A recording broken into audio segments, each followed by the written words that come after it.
নমস্কার বন্ধুরা, সর্বাণী রেসেলে সবাইকে স্বাগত। আশা করি তোমরা সকলেই ভালো আছো। আমি আজকে আমের জেলি করা দেখাবো। আমি যেভাবে করি সেইটাই দেখাবো। আমি 5টা আম নিয়েছি, ওই 1 কেজির একটু কম আমগুলো। এইটাকে এবার খোসা ছাড়িয়ে নেব, নিয়ে আমি গ্রেটারের সাহায্যে গ্রেট করে নেব। ঝুড়ি ঝুড়ি মতো হবে, এরকম করে ভালো করে খোসা ছাড়িয়ে এরকম করে জেলি বানালে বেশ ভালো লাগে খেতে। লুচি, পরোটা, তারপরে ব্রেড টোস্ট করে নিয়ে তারপরে এটা মাখিয়ে খেলে খুবই সুন্দর লাগে, টিফিনে দেয়া যায়। যে এইটার সাহায্যে আমি গ্রেট করে নিচ্ছি।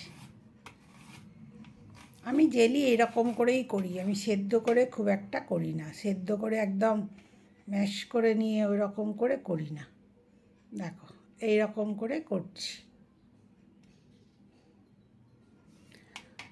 সব আমগুলোই আমি এরকম করে গ্রেটারের সাহায্যে গ্রেট করে নেব। দেখো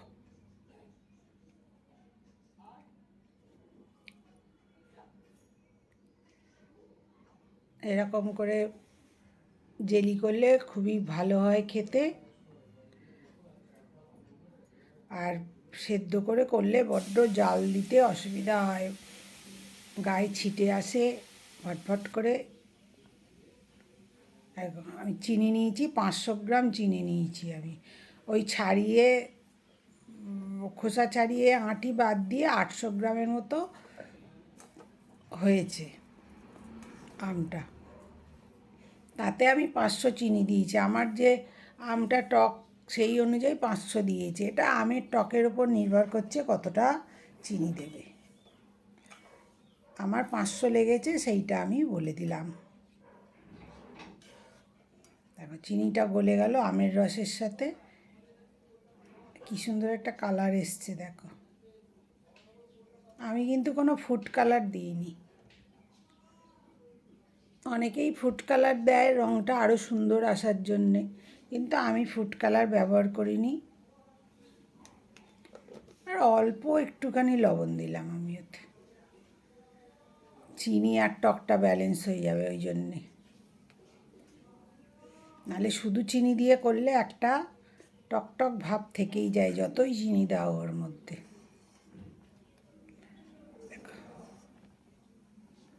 আঁচটা একটু বাড়িয়ে দিয়েছি, গড়গড় করে ফুটে যাচ্ছে।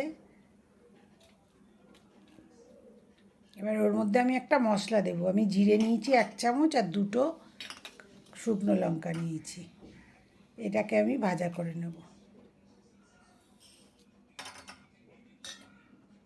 এই জেলিটা বানাতে বেশিক্ষণ টাইমও লাগে না, একটু বাড়িয়ে দিয়ে আর সমানে নাড়লে জাল দিলে তাড়াতাড়ি হয়ে যায়। এই দেখো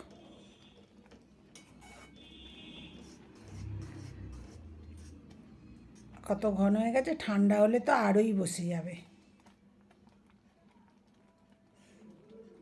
একটু রস থাকাকালীন নিভিয়ে দিতে হবে, নিভিয়ে দিয়ে রেখে দিলে ঠান্ডা হলেই রসটা যখন খুব গাঢ় হয়ে যায় তখনই নিভিয়ে দিতে হবে। আর আমি এরকম করে করে চামচে করে করে ফেনাগুলো তুলে তুলে ফেলে দিয়েছি। চিনির তো একটা ফেনা হয়ই।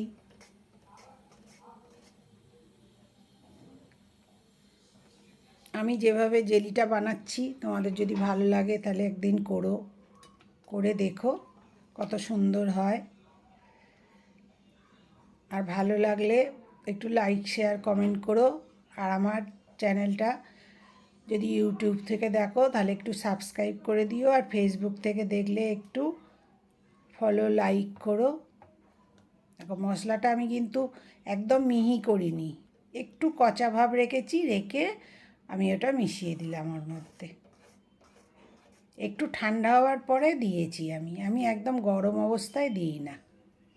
আমার জেলি একদম তৈরি হয়ে গেল।